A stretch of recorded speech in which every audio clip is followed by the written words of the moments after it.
Yo también he estado en el inframundo, igual que Odiseo, y volveré allí muchas veces. Ni siquiera he perdonado mi propia sangre. Nietzsche descendió a las regiones más oscuras de la existencia humana. El nihilismo, la crueldad, las mentiras que nos contamos a nosotros mismos, sacrificando en el camino partes de su cordura, de su salud y de sus propias ilusiones. Al igual que Odiseo, que viajó al inframundo para obtener conocimiento, Nietzsche contempló el abismo y descubrió que el abismo también lo contemplaba a él. Pero aquí es donde las cosas se vuelven extrañas. El mismo Nietzsche que elogia a Odiseo y a los griegos por su intrépido descenso a las profundidades de la condición humana, escribió también que lo que más admiraba de los griegos era lo superficiales que eran, cómo afirmaban la vida con alegría. Para ello, es necesario mantenerse valientemente en la superficie. Esos griegos eran superficiales por profundidad, y el astuto, sagaz y engañoso Odiseo es el mayor ejemplo de esa tendencia griega a permanecer valientemente en la superficie. Odiseo es un héroe pragmático al que no le interesan demasiado las verdades profundas sobre la condición humana. Entonces, ¿qué significa esta aparente contradicción según la cual los griegos deben ser elogiados tanto por su descenso a la muerte como por su superficialidad? Odiseo recibe una mención explícita al final de la segunda parte de Humano, demasiado humano de Nietzsche. En un aforismo especialmente revelador y personal, se compara con el héroe griego Odiseo, quien se aventuró en el inframundo para obtener conocimiento de los muertos. Para hacerlo, Odiseo tuvo que sacrificar 2 ovejas y realizar un ritual. La idea es clara: Nietzsche, al igual que Odiseo, no rehúye internarse en lo desconocido y oscuro para adquirir conocimiento. En ese pasaje, Nietzsche lamenta que las personas vivas de su época no estén a la altura de algunos de los muertos que admira. Este no es el único pasaje en el que Nietzsche compara el acto de filosofar con pasar tiempo bajo tierra, en la oscuridad. A veces ser filósofo significa vivir bajo tierra, entre el barro. Otras veces, el filósofo es como un águila posada en lo alto del aire de las montañas. En Ecce Homo, la autobiografía de Nietzsche en la que habla de cada uno de sus libros, afirma que en Aurora comienza su asalto contra la moral. Un asalto que culminaría en el lenguaje radical del ocaso de los ídolos y el anticristo, y que alcanzaría su desarrollo más profundo y explícito en la genealogía de la moral. Este ataque contra la moral es un trabajo largo y arduo. Para ello, Nietzsche debe cavar profundamente. Está buscando los fundamentos de nuestra moral occidental, raíces que se remontan a 2500 años atrás, e incluso más. Parte de los fundamentos de Occidente siempre ha sido la educación, pero, según Nietzsche, actualmente la educación está rota. La investigación de Nietzsche sobre la moral se desarrolla a lo largo de varios libros. Su obra de 1881, Aurora, es la primera entrega de la metáfora del topo que emerge a la superficie para contarnos para qué ha servido todo su trabajo. Como escribe, se desaprende con facilidad el guardar silencio cuando se ha sido durante tanto tiempo un topo y se ha estado tan completamente solo como yo. Este simbolismo recuerda otro famoso aforismo nietzscheano, el del abismo. Un largo periodo de oscuridad y soledad puede tener efectos negativos sobre la psique. Si te mantienes demasiado tiempo en la oscuridad, puedes convertirte en parte de ella. El topo debe seguir trabajando y conservar la fe en que algún día saldrá a la superficie y, en palabras de Nietzsche, volverá a convertirse en un hombre. La oscuridad, en los escritos de Nietzsche, suele simbolizar el pasado, las tradiciones filosóficas de Occidente, pero no las filosofías superficiales, sino los supuestos morales ocultos que las sostienen. Por eso su trabajo subterráneo es tan solitario y por eso se ve a sí mismo realizando esa labor completamente solo. Para Nietzsche, la filosofía de una persona no es el producto de una investigación racional, serena y objetiva, ni del debate y la argumentación. Es, más bien, una cuestión de salud, de fuerza, de constitución psicológica. En realidad, dice Nietzsche, todas esas elevadas y grandiosas filosofías descansan sobre una suposición fundamental equivocada. Todos los filósofos del pasado, dice Nietzsche, parecen coincidir en el valor de la vida, y es que no vale gran cosa. De esa idea errónea, nacida de una falta de fuerza para afirmar la vida, surge cada sistema de la filosofía occidental. Tal como escribe, en todas las épocas, los más sabios han coincidido en su juicio sobre la vida, no vale nada.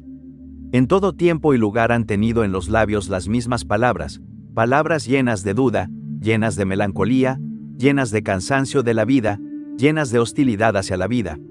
Esta comprensión de Nietzsche no le salió barata, le costó muy cara en términos de su propia salud personal. Formar parte de la oscuridad sin dejar que la oscuridad te consuma, ese es, en última instancia, el objetivo. Trabajar solo, profundamente bajo tierra, orientado hacia una meta mayor, hacia alguna forma de redención, para regresar a la superficie habiendo obtenido una sabiduría y una experiencia pagadas con sangre. Volviendo a Odiseo, es significativo que él nunca entra realmente en el inframundo. Permanece en la entrada, invoca a los espíritus de los muertos para conversar con ellos y luego se marcha. Podemos interpretar esto como el hecho de que Odiseo realiza el arduo viaje al inframundo, pero no es consumido por él. Lo que Odiseo y Nietzsche tienen en común es que realizan un descenso de algún tipo y logran salir antes de que la oscuridad los reclame. La metáfora de ser reclamado por la oscuridad no se limita al inframundo. En Ecce Homo, Nietzsche compara la moral con Circe, la hechicera de la Odisea que convirtió a los hombres de Odiseo en cerdos después de atraerlos a su isla con su hermoso canto. Nietzsche escribe: la moral, la Circe de la humanidad, ha falsificado todo lo psicológico desde la raíz. El gran proyecto de Nietzsche consiste en desmantelar esa moral y despojar a la hechicera Circe de su poder, el hechizo que convirtió a los hombres en cerdos y a los lobos salvajes en cachorros dóciles. Odiseo utiliza a Circe, pero no es utilizado por ella. Con ayuda de los dioses, logra conquistarla, duerme con ella y permite que sus hombres disfruten de vino y carne durante un año antes de emprender la siguiente etapa de su odisea, la visita al Hades. Una vez más aparece el mismo tema. Odiseo, el astuto y sagaz Odiseo, entra en contacto con la oscuridad, pero no es consumido por ella. Disfruta de los placeres de la isla mágica de Circe, pero no queda atrapado en ellos. Odiseo se convierte para Nietzsche en una gran metáfora y en un modelo, el hombre prototípico que ha domesticado la oscuridad, que puede conversar con ella, que incluso puede sentirse como en casa dentro de ella, pero que no es devorado por ella. Cuando Nietzsche habla del subsuelo y utiliza este lenguaje simbólico, siempre hay un elemento implícito: en algún momento debemos regresar a la superficie, del mismo modo que Odiseo concluye sus conversaciones con los muertos y zarpa rumbo a Ítaca. Después de desmantelar y diseccionar los supuestos ocultos de los grandes sistemas filosóficos del pasado, después de derribar los ideales y la religión, después de pasar tiempo en la oscuridad, debemos entrar en la luz. Después del ocaso de los ídolos debe venir la aurora.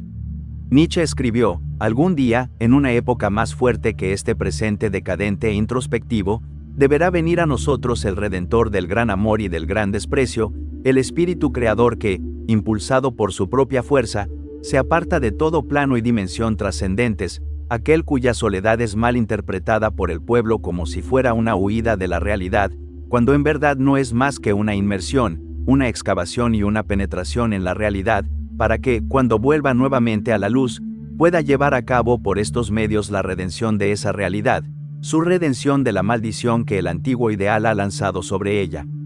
Por supuesto, este último pasaje insinúa la idea nietzscheana del superhombre.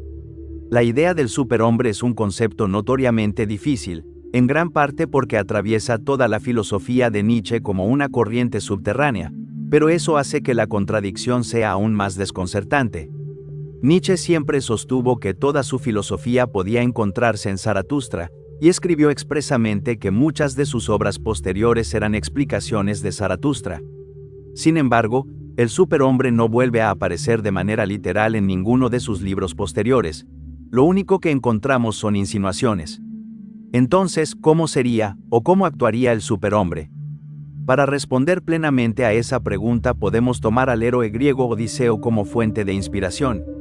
Ya hemos visto la admiración de Nietzsche por Odiseo desde una perspectiva, el hecho de que Odiseo desciende al inframundo y regresa de ese viaje más fuerte y más sabio.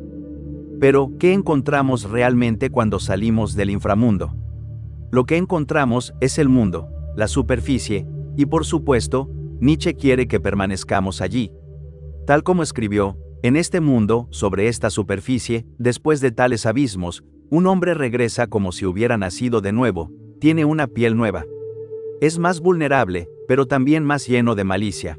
Posee un gusto más refinado para la alegría, Tiene una lengua más delicada para todas las cosas buenas, sus sentidos son más luminosos. Adquiere una segunda inocencia, más peligrosa, en la felicidad, y por último, es también más infantil y 100 veces más astuto que antes. En el lenguaje sobresalen 3 elementos. Primero, el énfasis en la experiencia sensorial y en el cuerpo, una piel nueva, una lengua sensible, sentidos más alegres. Segundo, los temas de la alegría, la inocencia y la infancia, y tercero, la astucia. Esta es la otra manera en que Odiseo se convierte en un ejemplo para Nietzsche. Reúne muchos de los elementos que Nietzsche admiraba en los griegos y que también busca en los espíritus libres del futuro. Esos lectores que completarán su proyecto filosófico de la transvaloración de todos los valores. Odiseo se mantiene implacablemente en la superficie, ese es, en cierto modo, el gran mensaje de la Odisea. Viaja de isla en isla, es decir, la obra tiene una estructura episódica. Odiseo no es un personaje particularmente profundo, hasta podemos decir que la Odisea es una historia horizontal, mientras que la Ilíada es más vertical. Aquiles posee mucha más profundidad de carácter que Odiseo.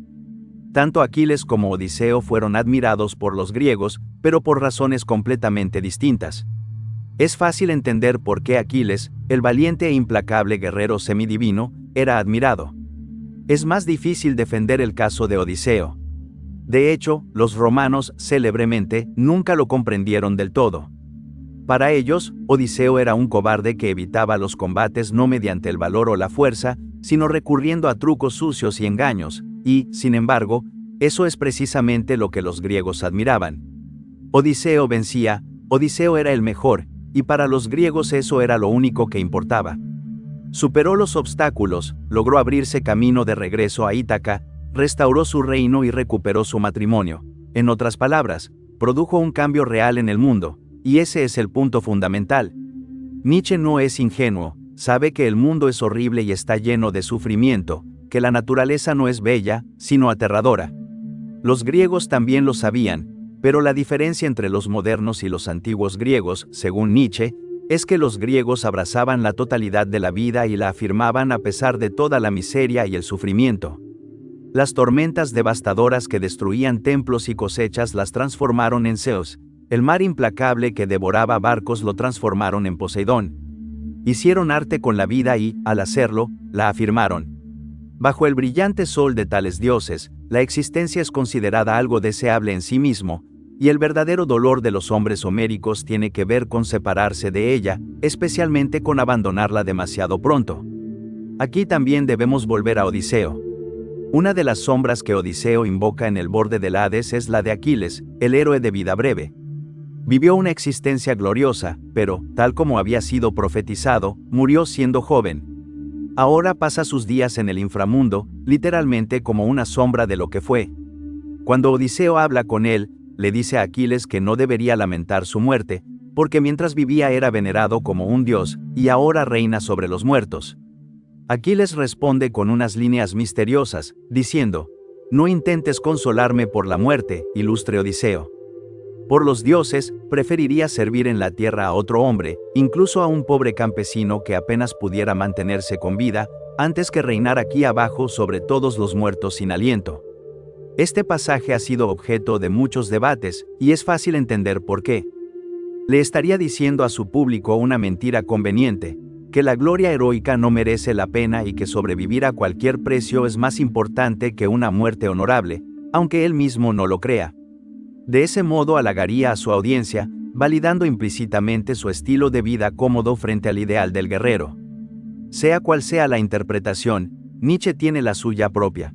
Los griegos afirmaban la vida con tal intensidad que incluso la miserable existencia de un campesino o de un esclavo era preferible a estar muerto. Lejos de mostrar arrepentimiento por las decisiones de su vida, Aquiles revela ser un afirmador tan radical de la existencia que elegiría incluso una vida miserable antes que una existencia gloriosa en la muerte. Precisamente porque resulta tan chocante, el pasaje se vuelve más profundo. Esperaríamos que Aquiles dijera algo como: «Bueno, estar muerto es horrible, pero al menos viví una vida gloriosa bajo mis propios términos, y eso me consuela». Sin embargo, Aquiles ama tanto la vida que abrazaría incluso el más mínimo fragmento de ella 100 veces antes que permanecer muerto. Esto no contradice la vida de Aquiles en absoluto ni tampoco disminuye su elección de morir joven y gloriosamente. Al contrario, ilustra cuán intensamente los griegos se aferraban a la vida. Morir en una explosión de gloria o vivir como un humilde campesino no tendría una diferencia esencial para alguien que afirma la vida en su totalidad. Por eso la afirmación de la vida es un concepto tan difícil de comprender. Es fácil afirmar la vida cuando todo marcha bien, cuando eres el superhombre que derrota a todos sus enemigos sin esfuerzo, cuando obtienes la admiración de tus compañeros, cuando mueres como un héroe, y tus hazañas son recordadas por toda la eternidad. Pero la verdadera afirmación de la vida también debe afirmar el tipo de existencia opuesto, la vida de un campesino insignificante. Aquí aparece el desafío de Nietzsche, la famosa propuesta del demonio que se presenta ante ti en medio de la noche y te pregunta si estás dispuesto a vivir exactamente la vida que estás viviendo ahora, una y otra vez, durante toda la eternidad, todos los momentos altos y todos los momentos bajos, en un ciclo interminable hasta el fin del tiempo. Ese desafío es tan difícil precisamente porque la vida está llena de sufrimiento. Nietzsche sugiere que solo el superhombre sería capaz de responder sí a ese demonio, y no solo aceptar su propuesta, sino abrazarla con alegría. El desafío del demonio consiste en decir sí a cada momento de la vida. Es fácil decir, quiero que este instante dure para siempre, cuando sostienes a tu hijo recién nacido entre los brazos. Pero, ¿acaso puedes decir lo mismo el día en que recibes la noticia de que tu hijo ha muerto? Esa es la verdadera prueba del superhombre. Salir envuelto en una llamarada de gloria es relativamente fácil, pero soportar el dolor y el sufrimiento durante mucho tiempo, quizá para siempre, ¿acaso puede alguien hacerlo realmente? Soportar el dolor y el sufrimiento con paciencia, e incluso abrazarlos con alegría, es la auténtica prueba de la afirmación de la vida. En esto, sostiene Nietzsche, los griegos estuvieron más cerca que nadie, y quizá más cerca de lo que jamás volverá a estar ningún ser humano. Aquí entra nuevamente en escena el superhombre. Como hemos dicho, Nietzsche en realidad dice muy poco sobre qué es exactamente el superhombre o qué hará, pero esta actitud de afirmación de la vida es la pista más importante que poseemos. El superhombre del futuro, al igual que Odiseo, encontrará su alegría y su felicidad en este mundo.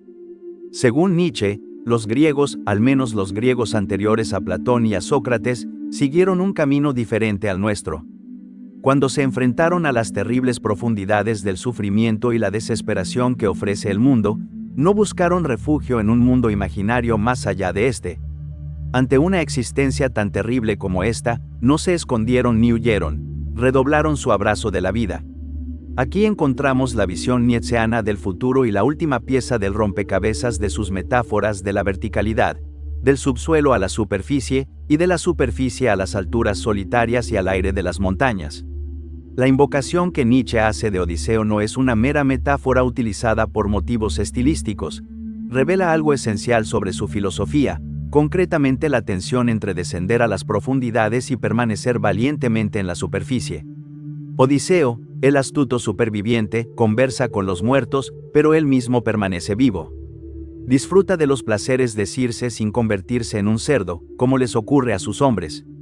Todo esto es la interacción entre el subsuelo y la superficie. Nietzsche quiere que descendamos al subsuelo, pero no que permanezcamos allí. Que cavemos profundamente en nosotros mismos y descubramos los prejuicios filosóficos, las ilusiones morales y las enfermedades psicológicas que nos aquejan. Ese es el verdadero significado de la famosa frase de Nietzsche: lo que no me mata me hace más fuerte. No dejes que la oscuridad te posea, sal de ella fortalecido. Se emerge de esos largos y peligrosos ejercicios de dominio de uno mismo como otro ser, con varias interrogaciones adicionales y, sobre todo, con la voluntad de preguntar más que nunca, más profundamente, con mayor rigor, con mayor dureza, con mayor malicia y con mayor silencio de lo que jamás se había preguntado hasta entonces. Debemos adentrarnos en el subsuelo, abrazar el caos que encontramos allí, para poder bailar con mayor alegría en la superficie cuando regresemos. Todavía es necesario tener caos dentro de uno mismo para poder dar a luz una estrella danzante. Tal como nos enseña Nietzsche, quedarse atrapado en el subsuelo es decadencia, permanecer en la superficie sin haber visto las profundidades es ingenuidad. Solo cuando hacemos ambas cosas obtenemos el cuadro completo, solo entonces vemos la plenitud de la vida. Contemplar la existencia, todo lo terrible y todo lo grandioso, y, llevando sobre uno el peso de la sabiduría obtenida en la oscuridad, bailar en la luz.